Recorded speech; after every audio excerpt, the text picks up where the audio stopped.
अस्सलाम वालेकुम। आप देख रहे हैं मेरा YouTube channel pharma informatics by doctor of pharmacy. आज की हम इस वीडियो में हम बात करेंगे मैदे की तज़ाबियत, गैस और सीने की जलन के हवाले से कि वो उसके लिए कौन सी जो मेडिसिन बेस्ट हैं और वो किस तरह यूज़ करनी चाहिए।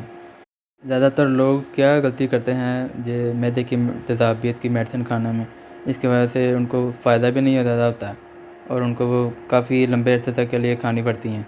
जहाँ वो छोड़ देते हैं तो उनको दोबारा एसिडिटी शुरू हो जाती है। दूसरा एंड पे बात करेंगे कि क्यों घर में रहते हुए कौन सी ऐसी चीज़ें हैं जिसके कारण से आप मैदे की तज़ाबियत, सीने की जलन ख़त्म कर सकते हैं, या कौन सी और होम रेमेडीज़ हैं जिसकी आपको तज़ाबियत में फ़ायदा हो सकता है। जिन लोगों ने अभी तक चैनल को सब्सक्राइब नहीं किया वो सब्सक्राइब कर लें ताकि आने वाली जो इन्फॉर्मेटिव वीडियोज़ हैं वो भी आप तक पहुँचते रहें। सबसे पहले बात करते हैं कि मैदे की तज़ाबियत और सीने की जलन, गैस को ख़त्म करने के लिए कौन सी मेडिसिन यूज़ होती हैं। इसके लिए सबसे बेस्ट जो मेडिसिन है वो हैं प्रोटॉन पंप इनहिबिटर्स, जिनको PPIs भी कहते हैं। इनमें 4-5 जो हैं वो जेनेरिक मेडिसिन शामिल हैं, जिसमें ओमेप्राज़ोल है, एसोमेप्राज़ोल, लैंसोप्राज़ोल, पेंटोप्राज़ोल, रबिप्राज़ोल और एक नई आई है डेक्सामेथासोन। तो ये सब जेनेरिक मेडिसिन हैं जिनको हम प्रोटॉन पंप इनहिबिटर्स कहते हैं। और जेनेरिक मेडिसिन और ब्रांड के बारे में मैंने पहले भी एक वीडियो बनाई हुई है, वो उस पर भी आप जाकर देख सकते हैं कि उनमें क्या डिफरेंस है। तो ये सारी जो हैं सबसे बेहतर यही मेडिसिन हैं जो कि मैदे की तज़ाबियत के लिए यूज़ होती हैं। लेकिन ये 4-5 हैं तो इनमें भी ये इनकी एक ही क्लास है प्रोटॉन पंप इनहिबिटर, जो कि हम यूज़ करवा सकते हैं पेशेंट्स को। सबसे बेस्ट यही हैं, क्योंकि मैदे में जो प्रोटॉन पंप होते हैं जहाँ से जो मैदे का तेज़ाब है वो निकलता है, जो सिक्रीट होता है, HCl हम कहते हैं, हाइड्रोक्लोरिक एसिड, वो मैदे से सिक्रीट होता है। तो ये जो है उन पंप्स को ही ब्लॉक कर देती हैं। जब वो पंप ही ब्लॉक हो जाएंगे तो वो तेज़ाब जो है वो ज़्यादा सिक्रीट नहीं होगा, इसकी वजह से आपको एसिडिटी या तज़ाबियत, सीने की जलन जो है ये नहीं होगी। तो इसमें सबसे पहले बात करते हैं ओमेप्राज़ोल। ओमेप्राज़ोल जो कि जेनेरिक मेडिसिन है, ये फार्मूला है इसमें ओमेप्राज़ोल में जो ब्रांड्स आते हैं वो हमारे पास हैं राइजिक, लोसेक, मेगा, टेफ, डोम्पर, रोलिंग, ओमिज़ोल और इस तरह ये तो हैं मशहूर ब्रांड जो सबसे ज़्यादा यूज़ होते हैं। इसके अलावा और भी काफ़ी सारी कंपनीज़ हैं जो कि इस ओमेप्राज़ोल को अपने अपने ब्रांड नेम से मार्केट में लॉन्च कर रही हैं।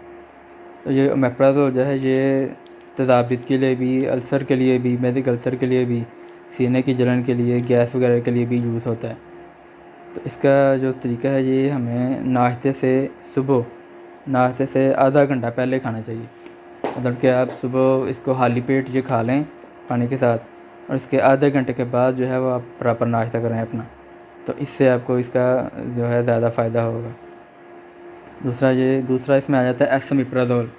एसोमेप्राज़ोल में जो ब्रांड्स आते हैं वो हैं नेक्सम, एस्कैम, नोवाटेफ, ज़ेस्परा, ईसोमैक्स, ईसोमेगा, एस्परा, ईज़ोमोल। इसके अलावा और भी हैं काफ़ी ब्रांड जो हर कंपनियां जो अपने नाम से बना रही हैं एसोमेप्राज़ोल को। एसोमेप्राज़ोल जो है ये आपको नाश्ते से 1 घंटा पहले खाना चाहिए, और ये जितने भी हैं ये कैप्सूल ये आपको 24 घंटे में एक दफ़ा ही खाना चाहिए। एक दफ़ा ही बहुत होता है, क्योंकि वो जो पंप एक दफ़ा ब्लॉक हो जाते हैं वो उनको दोबारा से रीएक्टिव होने में भी 20 से 22 घंटे लग जाते हैं। तो दिन में एक दफ़ा ये काफ़ी होते हैं। तो जो एसोमेप्राज़ोल है ये आप सुबह नाश्ते से 1 घंटा पहले खाएं। सुबह खाली पेट आप खा लें, खाली पेट खाने के 1 घंटे के बाद खाएं तो फिर आपको इसका ज़्यादा फ़ायदा होगा, इसका सही असर आएगा इसका। इसके बाद है पेंटोप्राज़ोल। पेंटोप्राज़ोल में जो ब्रांड्स आते हैं वो हैं प्रोटियम, ज़ोपेंट, पेनाज़ोल, पेंसोडीन, ज़ोटोनिक्स, जेंट्रो, मैक्सोर। इसके अलावा और भी हैं कुछ ब्रांड्स। जो पेंटोप्राज़ोल है ये भी हमने सुबह नाश्ते से आधा घंटा पहले खाना है खाली पेट। इसके बाद आ जाता है लैंसोप्राज़ोल। लैंसोप्राज़ोल में जो ब्रांड्स आते हैं वो हैं लेप्राज़ोल है, सिलेंस एसआर, इनहिबिटोल, इंडप्रोल, क्यूप्रो। इसमें ब्रांड्स इसके कम ही हैं। बाकी जो एसोमेप्राज़ोल इनमें काफ़ी सारे ब्रांड्स हैं, लेकिन ये कम ही है। लैंसोप्राज़ोल ज़्यादातर उन पेशेंट को यूज़ करवाते हैं जिनके साथ और भी काफ़ी सारी मेडिसिन खा रहे हों। तो उनको डॉक्टर ने 5-6 मेडिसिन और लिखी हैं, उनको और भी काफ़ी मर्ज़ हैं, तो उसके लिए वो मेडिसिन यूज़ कर रहे हैं, तो उनको फिर लेप्राजोल लिख देते हैं, क्योंकि लेप्राजोल के बाकी जो मेडिसिन है उनके साथ इंटरेक्शंस बहुत कम हैं।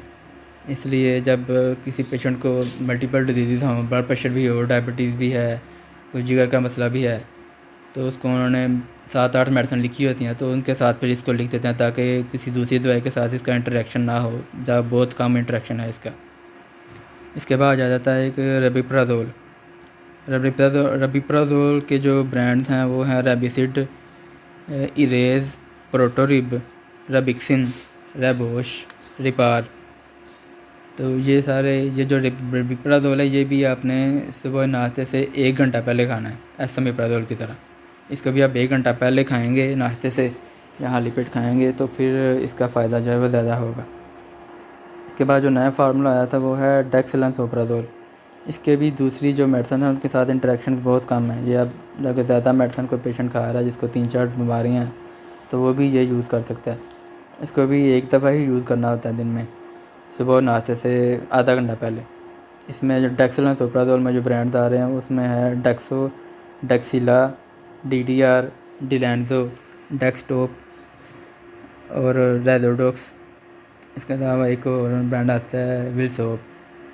तो ये भी हमने आधा घंटा पहले ही, नाश्ते से आधा घंटा पहले ही खाना है। इनमें और जो बाकी जितने भी हैं पेट्रोल इनहिबिटर्स में ये फ़र्क है कि ये सिर्फ मैदे की तज़ाबियत, जिनका तज़ाबियत जो होती है या सीने की जलन जिनको होती है उसको बीमारी को हम कहते हैं जर्ड, गैस्ट्रोएसोफेजियल रिफ्लक्स डिजीज़।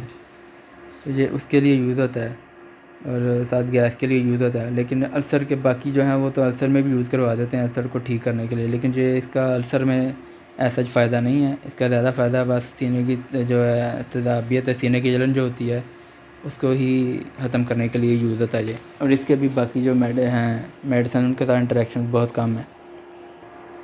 हाँ जी, इसके बाद मैं बात करूँगा कि लोग क्या गलती करते हैं मेडिसिन खाने में। ये जो मैदे की तज़ाबियत के लिए मेडिसिन यूज़ कर रहे हैं में क्या गलती कर जाते हैं, जब वो भी जो मैदे की दवाइयाँ खा रहे हैं तो उनमें गलती क्या करते हैं।